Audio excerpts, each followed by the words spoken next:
guys, welcome back to my channel. I hope everyone is doing well, and I have a quick question for you guys. What would you do if you placed a pizza order for $72 and the pizza place actually charges you $7,000?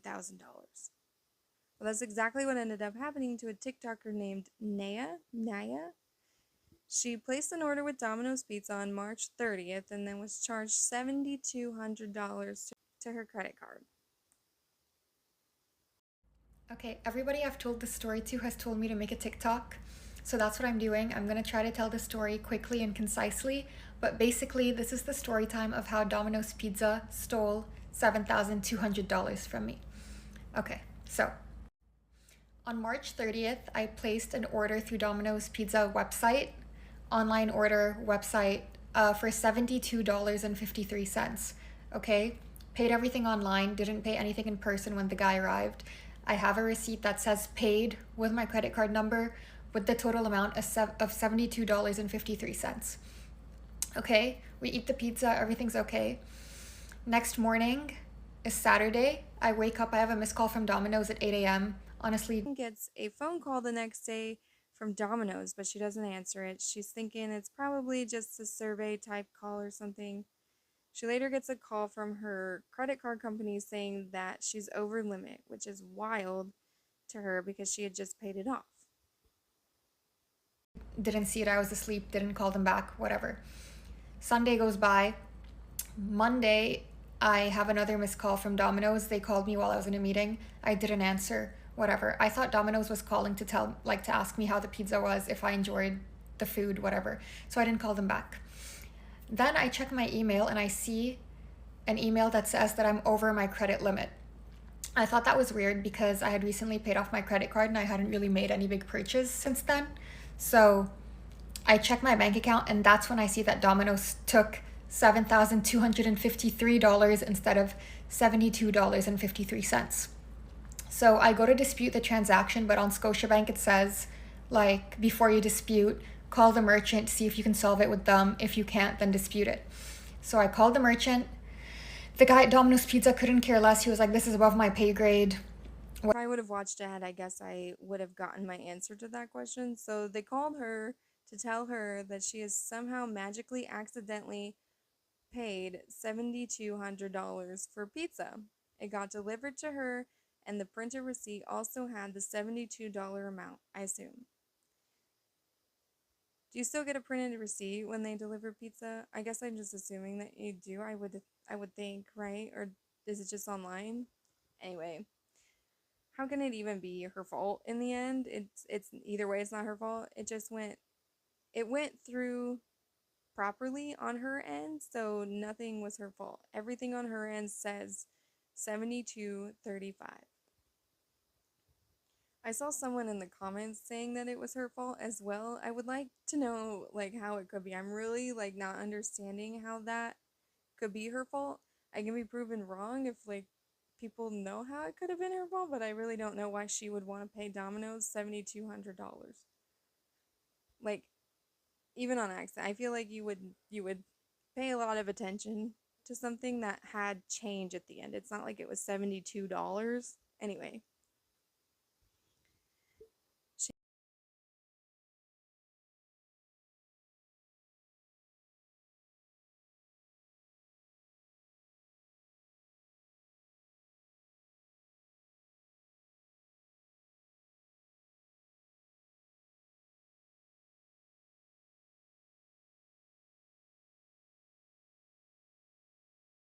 as you heard, she's filing a dispute with her bank and she's thinking everything is going to get resolved. It's all going to be okay. Just get the money refunded and be done with this whole thing. Well, that's not exactly what happened here. I don't know why, but before we move on from this section, I would like to know why Domino's called her twice in the first place, because when she called to ask them about it, they said it was above their pay grade. Well, then why did they call her twice and what were they going to do about it? So like, can we get them on the phone? Who was calling me? Like, who was calling her? And just tell her to dispute it? Were they going to call her and be like, "Hey, you need to dispute that?" I don't know. She now has disputed with her bank and they also could care less about it if she hadn't reached out for an update, would they have even reached out to her anytime sooner, even ever? It seems like no one else cares about this woman's $7,000 at this point in the story. She's been doing this for 30 days. She hadn't heard anything from Scotiabank. My bank, I mean, I've done small disputes before and they get it done within like a day, maybe two. She had charged this to her credit card as well, so they could really start to mess up her life financially, like her financial life, if they didn't get it resolved by the due date.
So, as of me recording this, the story hasn't been resolved.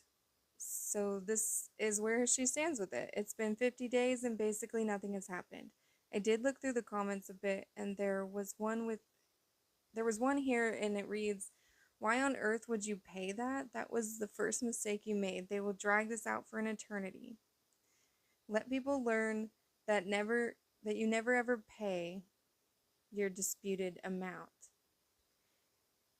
And the only issue I have with this comment is like, because I'm not like super like knowledgeable on this kind of situation, like if you should dispute it or not. I've only disputed like very small things. But because I think in the end she did all the right things, she paid it off so that in the long run she isn't paying late fees and interest on this situation, which would be her responsibility according to the credit card company, right? It's in her name and it's on her credit, so it would be her responsibility to pay. And I also saw this was a card with $1,000 limit, so how it even got charged $7,000 at all is wild, but especially $7,000 for pizza, and how it wasn't a red flag to the credit card company either. Like, I spend a little too much money, like over 100 or something, and my credit card company is making sure it's not like a fraud because I never spend that much money. Not really, but I'm just saying, like, it's a lot less than 7,000 for pizza. I feel like that would have been flagged somehow. But anyway, what do you guys think about all this? Let me know down below. Thank you so much for watching if you made it this far. And don't forget to like and subscribe, and Tip or I'll see you whatever. in the So next I'll one. actually put in the picture where Bye. you can see the subtotal, delivery fee, tax, and then total. And then it says payment method, my credit card, and the total of $72. And that's after I paid. And that's the email receipt that I received after paying and checking out and everything. So I only paid $72. Something went wrong on the back end of the website. I don't know. They took too much money. They tried to blame it on me. And I also am going to show proof of the transactions in my bank account just so that nobody thinks I'm lying. Something else I'm seeing is that people think I'm lying. Why would I lie about this? Like, this has been such a headache. So I'll put those two things in so you guys can see. Something else I saw is, why did I wait 30 days if this was urgent? So basically, they said the dispute takes 30 to 60 to 90 days. So I thought when I sent the email with all the attachments and everything on April 1st, they were looking into it. I didn't want to call every single day and ask for an update. So they said it could take up to 90 days. So at the 30-day mark, I called for an update. Again, I didn't call to ask if it's been resolved. I understand they have to follow a process, takes up to 90 days, whatever. I was just asking for an update, and that's when they told me that they hadn't even been able to look into it yet because they're missing documentation from me, which I thought was really unprofessional, really annoying, because at that point I had already lost 30 days where I thought they were looking into it. Those 30 days were wasted. I think that